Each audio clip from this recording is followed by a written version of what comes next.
दो व्यक्ति आपस में कंपटीशन करने लगे और कंपटीशन था लकड़ी काटने का। कौन ज्यादा लकड़ी काट सकता है। ठीक है भाई, कंपटीशन शुरू हुआ। अब लकड़ी काटने के लिए सबसे ज्यादा जरूरी क्या है? कुल्हाड़ी है ना। पहले के समय, अब आज की बात नहीं है, ये सारी जो कहानियां है ना, ये सब पहले बनती थी और बड़ी शिक्षा के साथ होती थी। तो कुल्हाड़ी, दोनों के पास कुल्हाड़ी, दोनों तैयार हुए, 1 2 3, और दोनों ने लकड़ी काटना आरंभ किया। एक व्यक्ति लकड़ी काट रहा है, काट रहा है, काट रहा है। दूसरा व्यक्ति लकड़ी काट रहा है, काट रहा है, काट रहा है। काटते काटते बहुत समय बीत गया। जो काट रहा है उसने देखा ये दूसरा व्यक्ति तो जाकर पेड़ के नीचे बैठ गया। मन में खुश हो रहा है, ये तो पेड़ के नीचे बैठ गया, वो लकड़ी काट रहा है, काट रहा है, काट रहा है। ठीक है, समय हुआ, समय पूरा हुआ। अब देखा गया कि लकड़ी किसने ज्यादा काटी। तो पता चला जो बैठ जाता था उसने ज्यादा लकड़ी काटी। ये व्यक्ति बड़ा परेशान हुआ, आया उसके पास, भाई तुम जीत तो गए, तुमने तो बहुत लकड़ी काटी, तुम जीत तो गए, लेकिन मैं तो लकड़ी काटता था, काटता था, काटता था और तुमको देखता था तो तुम थोड़ी थोड़ी देर के बाद जाकर पेड़ के नीचे बैठ जाते थे, तुम तो आराम करते थे, फिर तुम कैसे जीते? उस दूसरे व्यक्ति ने कहा कि तुमने मुझे पेड़ के नीचे बैठा तो देखा, लेकिन तुमने ये नहीं देखा कि उस समय में मैं अपनी कुल्हाड़ी की धार तेज कर रहा था, ताकि तुम तो मेहनत कर रहे हो लकड़ी काटने के लिए, लेकिन मैं उतनी देर में अपनी कुल्हाड़ी की धार को तेज कर रहा था ताकि मेरी कुल्हाड़ी जब असर करे तो जोरावर तरीके से असर करे। और यह बात मुझको और आपको भी सीखने की आवश्यकता है। दुनिया के लोग दिन और रात मेहनत कर रहे हैं, पसीना बहा रहे हैं, बहुत मेहनत कर रहे हैं, लेकिन आपको मैं एक तरीका बता रहा हूं। मेहनत करिए, मेहनत में पीछे मत हटिए, लेकिन जब पेड़ के नीचे बैठे ना तो अपनी कुल्हाड़ी की धार को तेज करिए, अपनी कुल्हाड़ी की धार को तेज करिए। और कुल्हाड़ी की धार को तेज कैसे करेंगे? कैसे करेंगे? प्रार्थना करके, प्रार्थना करके, परमेश्वर का वचन पढ़कर, है ना, परमेश्वर के सामने घुटने टेक कर। हमारे पास तो यही तरीका है। दुनिया के पास तमामों तरीके हो सकते हैं, लेकिन हमको तो यही मालूम है और इसी से आज तक हम बने हुए हैं। कोई है ऐसा जो अपनी कुव्वत से बना हुआ है? हम आज तक बने ही हैं सिर्फ उसके रहम की वजह से, उन दुआओं के वजह से जो हमारे माँ बाप हमारे लिए करते हैं, हम अपने लिए करते हैं, बच्चों के लिए करते हैं, कलीसिया में लोग हमारे लिए करते हैं, एक दूसरे के लिए हम करते हैं। और हमने अपर रूम की जो आराधना आरंभ करी है उसका शीर्षक ही इसीलिए रखा है। वो ऊपरी कोठरी की प्रार्थना हम अपने लिए नहीं करते, लेकिन हम दूसरों के लिए करते हैं। अपने लिए तो सब करते हैं, कौन है ऐसा जो अपने लिए नहीं मांगता? लेकिन हमारी ये ऊपरी कोठरी की प्रार्थना का विषय ही यही है कि हम दूसरों के लिए प्रार्थना करें। और सच में आपको बताऊं, जब आप अपनी धार को तेज करेंगे ना तो परमेश्वर आपको बहुतों से जयवंत करेगा, हर बात में जयवंत करेगा, आपकी हर मुसीबत पर आपको जयवंत करेगा। प्रार्थना को मत छोड़िएगा, इबादत को मत छोड़िएगा, उसके भवन में आने को मत छोड़िएगा, उसके सामने घुटने टेकने को मत छोड़िएगा, क्योंकि यही तरीका है परमेश्वर के सामने अपने निवेदनों को रखने का। आज जो वचन है वो बहुत यूनिक है आपके लिए और मेरे लिए। इसको हम पढ़ें और जब पढ़ेंगे तो आप समझ पाएंगे कि मैं इसको क्यों कह रहा हूं कि ये यूनिक है। निकाल लें हग्गै भविष्यवक्ता की किताब और उसका 2 अध्याय और उसके पहले पद को। फिर 7वें महीने के 21वें दिन को, आज के दिन प्रभु आपसे इस वचन के माध्यम से क्या कहना चाहता है। आइए देखें। हग्गै जो भविष्यवक्ता है उनको ये वचन मिल रहा है और ऐसा लिखा है, On the 21st day of the 7th month of that same year, the Lord spoke again through the prophet Haggai. He told Haggai to speak to Zerubbabel, the governor of Judah, to Joshua, the high priest, and to the people, and to say to them. जो हग्गै भविष्यवक्ता के पास जो बात परमेश्वर ने पहुंचाई, उसने जरुब्बाबेल के लिए बोली, उसने जोशुआ के लिए बोली, लेकिन उसके साथ साथ उसने सब बचे हुए लोगों से ये बात कहे। सब बचे हुए लोगों से ये बात कहे, हम सब। अब ये बात कुछ उस समय की है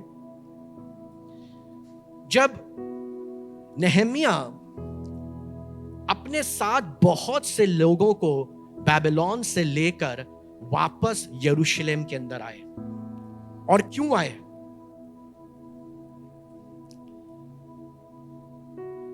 (605 BC में कुछ हुआ था। 605 BC में कुछ हुआ था और हुआ यह था कि परमेश्वर के लोगों को या इजराइलियों को बंधक बनाकर बाबिलोन ले जाया गया था 605 BC में। और बहुत समय तक ये लोग बंधुआई में रहे। 19 वर्ष बाद लगभग 585 BC में परमेश्वर का जो मंदिर था वो पूरी तरह से ढा दिया गया, बर्बाद कर दिया गया। वहां पर यरूशलेम के अंदर एक रिवोल्ट उठा और परमेश्वर का मंदिर बर्बाद हो गया। जो सुलेमान के द्वारा बनाया गया था, उस मंदिर की नींव को या शहरपनाह को तोड़ दिया गया। ये कब हुआ? 19 साल के बाद।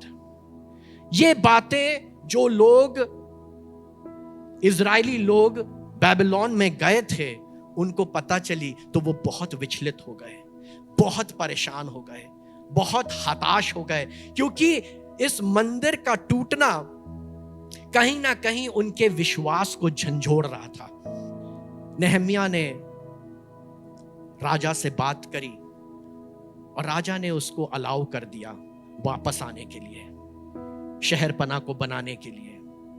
नेहमिया के साथ बहुत से लोग वापस आए और उनमें से एक ये भविष्यवक्ता हग्गै। और जब ये वापस आए तो परमेश्वर इनसे बातचीत कर रहा था। आपको मालूम है, लोग वापस आए। लोगों का वापस आने का सबसे बड़ा मकसद था परमेश्वर के मंदिर को फिर से बनाना।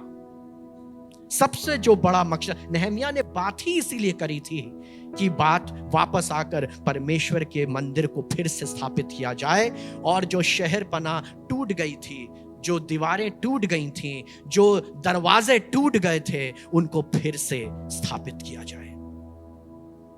फिर से बनाना आसान नहीं होता है। वापस आना आसान नहीं था। टूटे हुए मंदिर को फिर से बनाना आसान नहीं था, क्योंकि पैसे की कमी हो सकती है, लोगों के ताने हो सकते हैं, लोगों की कड़वी बातें हो सकती हैं, धमकियां हो सकती हैं, हमको तोड़ने की कोशिश हो सकती है। तुम हो ही क्या? तुम क्या बनाओगे? कितने ऐसे वर्शिप लीडर्स हैं जो चर्च आते हैं शायद मायूस हो जाते हैं कि वो उतना अच्छा गिटार नहीं बजा पाते, वो उतना अच्छा कीबोर्ड नहीं बजा पाते, वो उतना अच्छा ड्रम नहीं बजा पाते जो उन्होंने शायद यूट्यूब के ऊपर देखा है या लाइव कॉन्सर्ट्स के अंदर देखा है। तो टूट जाओ, निराश हो जाओ। अरे तुमको कॉर्ड लगाना नहीं आता है, तुम पीछे हटो। तुमको ड्रम पर वो रिदम सेट करना नहीं आता है, तुम पीछे हटो। तुम गलत बजा देते हो, तुम पीछे हटो। तुम गाना अच्छा नहीं गा पाते हो, तुम पीछे हटो। और ऐसी बहुत सी बातें हमारे इस मंदिर को बनने से रोक देती हैं। तुम अमीर नहीं हो, तुम कुछ नहीं कर सकते। तुम्हारे पास अच्छे कपड़े नहीं हैं, तुम रोज रोज कपड़े बदल कर नहीं जाते हो, तुम कुछ नहीं कर सकते। और ऐसी बहुत सी बातें मुझे निराश करती हैं, मुझे तोड़ती हैं, मुझे हताश करती हैं। लेकिन आज हग्गै के माध्यम से 7वें महीने के 21वें दिन आपके पास एक वचन पहुंच रहा है, और वो वचन ये है। फिर 7वें महीने के 21वें दिन को यहोवा का ये वचन हग्गै भविष्यवक्ता के पास पहुंचा। शालतिएल के पुत्र यहूदा के अधिपति जरुब्बाबेल और यहोसादाक के पुत्र यहोशू महायाजक और सब बचे हुए लोगों से ये बात कहे। क्या बात कहे? तुम में से कौन है जिसने इस भवन की पहली महिमा देखी है? तुम में से कौन है जिसने इस भवन की पहली महिमा देखी है? ये लोग बंधुआई में चले गए थे, मैंने आपको बताया 605 बीसी में चले गए थे। 19 साल के बाद सारी चीजें बर्बाद हो गई। 19 साल के अंदर सब कुछ बर्बाद हो गया। और उसके बाद जब बहुत समय बीत गया, तब नेहम्याह और उसके साथ कई लोग वापस आए इस मंदिर को बनाने के लिए। आपके भी जीवन में हो सकता है बहुत समय बीत गया, चीजें बिखरी हुई हैं, चीजें टूटी हुई हैं। आप छोटी छोटी कोशिशें करते हैं लेकिन शायद आप नाकामयाब हो जाते हैं। लेकिन मैं आज का इस वचन के माध्यम से आपको उभारना चाहता हूं, अपनी छोटी कोशिशों से पीछे मत हटिएगा। एक एक बच्चा जो यहां पर बैठा है, एक एक बच्चा कुछ ना कुछ बजाने की, कुछ ना कुछ गाने की, कुछ ना कुछ प्रार्थना करने की, कुछ ना कुछ बाइबल पढ़ने की कोशिश निरंतर करता रहे। एक एक बड़ा, चाहे थोड़ा समय मिलता हो, चाहे ज्यादा समय मिलता हो, चाहे ट्यूसडे को मिले, फ्राइडे को मिले, थर्सडे को मिले, लेट नाइट मिले, जब समय मिले अपनी कोशिशों को करते रहिए। समय निकालें, मंदिर को बनाने की कोशिश करें। 1 कुरिन्थियों उसका 3 अध्याय उसका 16वां 17वां पद, आप सब जानते हैं इस पद को। यहां पे लिखा हुआ है, क्या तुम नहीं जानते कि तुम परमेश्वर का मंदिर हो? क्या तुम नहीं जानते? कौन बताएगा तुमको? बार बार परमेश्वर का वचन तुमको यह बता रहा है, क्या तुम नहीं जानते कि तुम परमेश्वर का मंदिर हो और परमेश्वर का आत्मा तुम में वास करता है। हम मांगते रहते हैं, पवित्र आत्मा हमारी मदद करिए, पवित्र आत्मा हमारी मदद करिए, यीशु मसीह हमारी मदद करिए। लेकिन वचन क्या बता रहा है?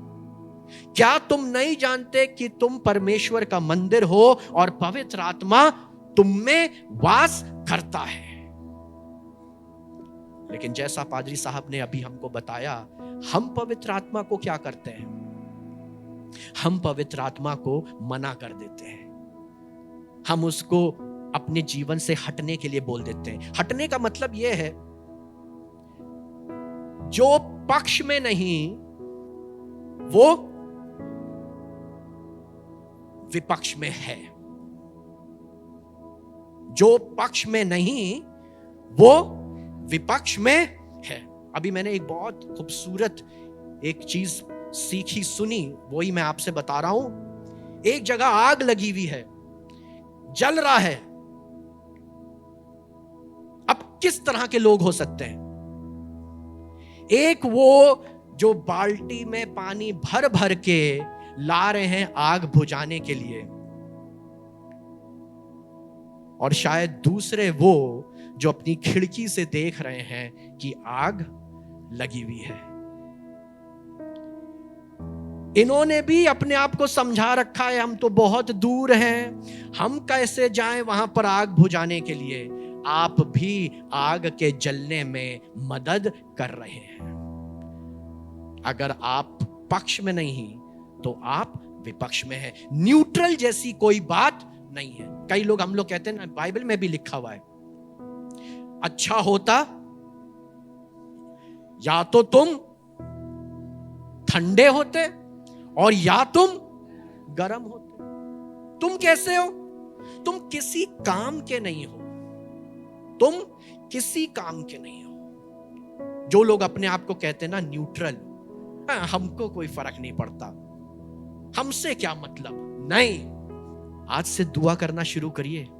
अगर आपको लगता है किसी की माली हालत ठीक नहीं है, कोई गरीबी में अपने जीवन को व्यतीत कर रहा है, कोई भूखमरी में अपने जीवन को व्यतीत कर रहा है, कोई चोटिल है, कोई बीमारी से ग्रसित है, आप उसके लिए प्रार्थना करिए। फिर से वापस आए। हग्गै, तुम में से कौन है जिसने इस भवन की पहली महिमा देखी है? अब तुम इसे कैसी दशा में देखते हो? अब अपने आप को आप कैसी दशा में देखते हैं? पहले का याद करिए और अब का याद करिए, अब का सोचिए, है ना। अपने को देखते हो, अब तुम इसे कैसी दशा में देखते हो? क्या यह सच नहीं कि यह तुम्हारी दृष्टि में उस पहले की अपेक्षा कुछ भी अच्छा नहीं है? सच में पापा मम्मी के समय में इतना मजे रखते थे हम, कुछ भी नहीं सोचना होता था, कुछ भी नहीं परेशान होना पड़ता था। आज एक अगर गलती से अभी मतलब ये हाल हो गया कि कार अभी बंद करी कि नहीं करी, यह भी दिमाग में चल रहा था। घर में कौन सा बटन ऑन रह गया, गीजर ऑन रह गया, क्या चीज हो गई, एक एक बात की चिंता। आज का समय कैसा है? क्या यह सच नहीं कि यह तुम्हारी दृष्टि में उस पहले की अपेक्षा कुछ भी अच्छा नहीं? आगे, तो भी अब यहोवा की यह वाणी है, हे जरुब्बाबेल, हियाव बांध। इतना सब बिगड़ गया है, कुछ भी अच्छा नहीं है, लेकिन परमेश्वर का वचन क्या कह रहा है? हग्गै के मार्फत, भविष्यवक्ता के मार्फत 7वें महीने के 21वें दिन को क्या कह रहा है? हियाव बांध। और हे यहोसादाक के पुत्र यहोशू महायाजक, हियाव बांध। और यहोवा की यह भी वाणी है कि हे देश के सब लोगों, हियाव बांध कर काम करो। सिर्फ यहोशू के लिए नहीं, यहोशाबाद के लिए नहीं, लेकिन सब लोगों के लिए हियाव बांध कर काम करो, क्योंकि मैं तुम्हारे, ये मैं कौन है? परमेश्वर यहोवा, वो कह रहा है मैं तुम्हारे संग हूं। हियाव बांध कर काम करो, क्योंकि मैं तुम्हारे संग हूं। सेनाओं के यहोवा की यही वाणी है। हालेलुया। छोटी कोशिश कर रहे हो, फिर से बनाने की कोशिश कर रहे हो? हाँ, अपने से पूछना जरूर, क्या तुम बनाने की कोशिश कर रहे हो कि नहीं? आज जितने लोग चर्च नहीं आए, किसी माध्यम से अगर उन तक ये बात पहुंचे तो वो अपने आप से जरूर ये बात पूछें, क्या उन्होंने आने की कोशिश करी थी या पहले से ही प्लान था कि आज जाएंगे नहीं?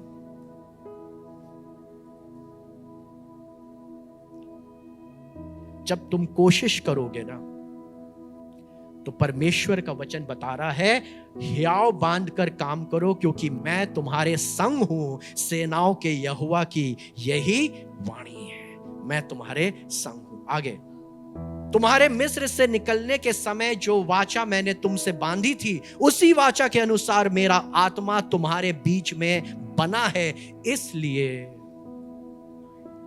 तुम मत डरो। किसी की आलोचना से मत डरो।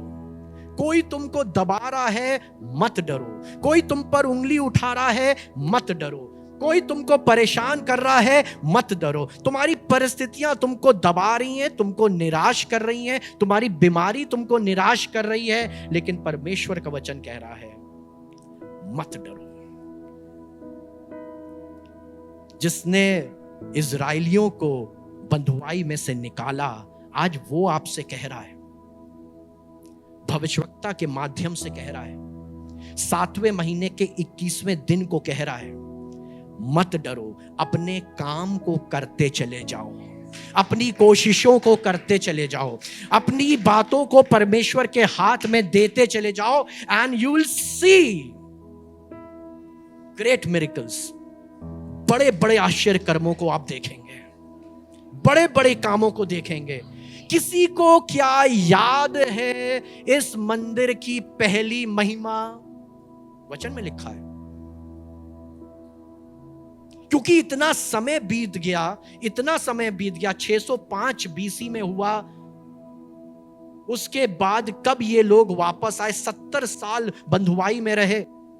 उसके बाद ये बेचारे कब वापस आए? 525 बीसी के लगभग मंदिर का निर्माण का कार्य आरंभ हुआ।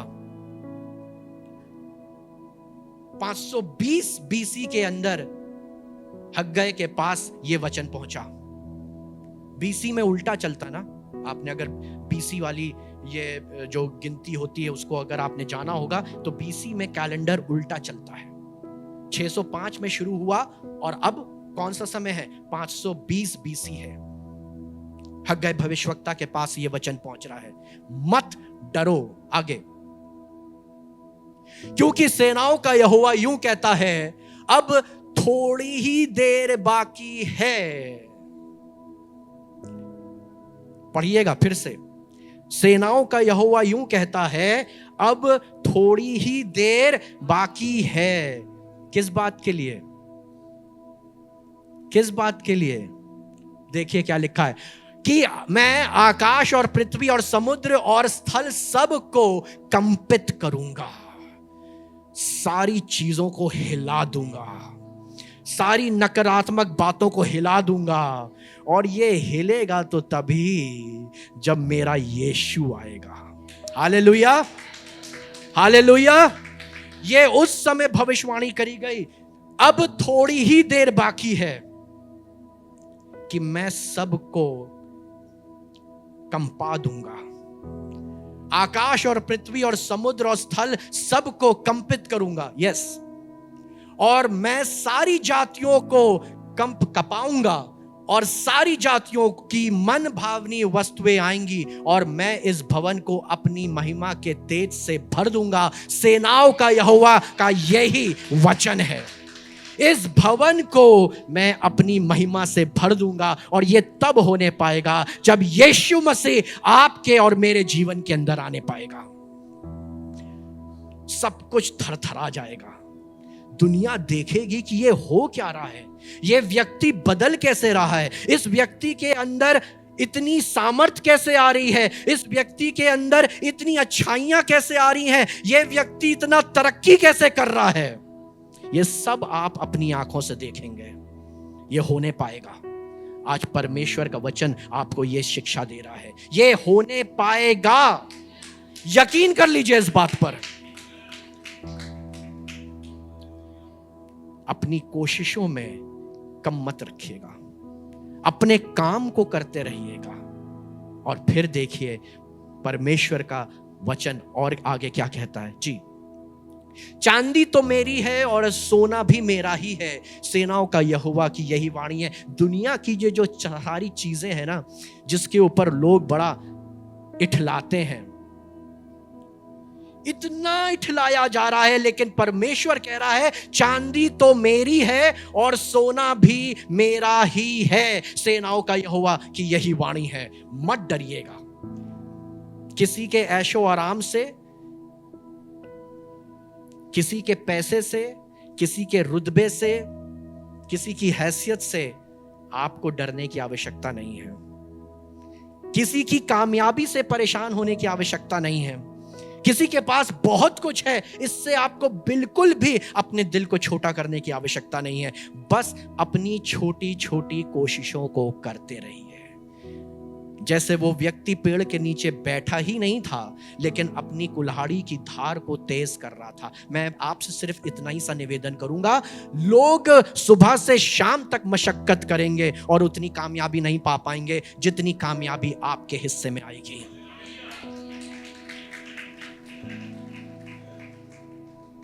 कैसे होगा?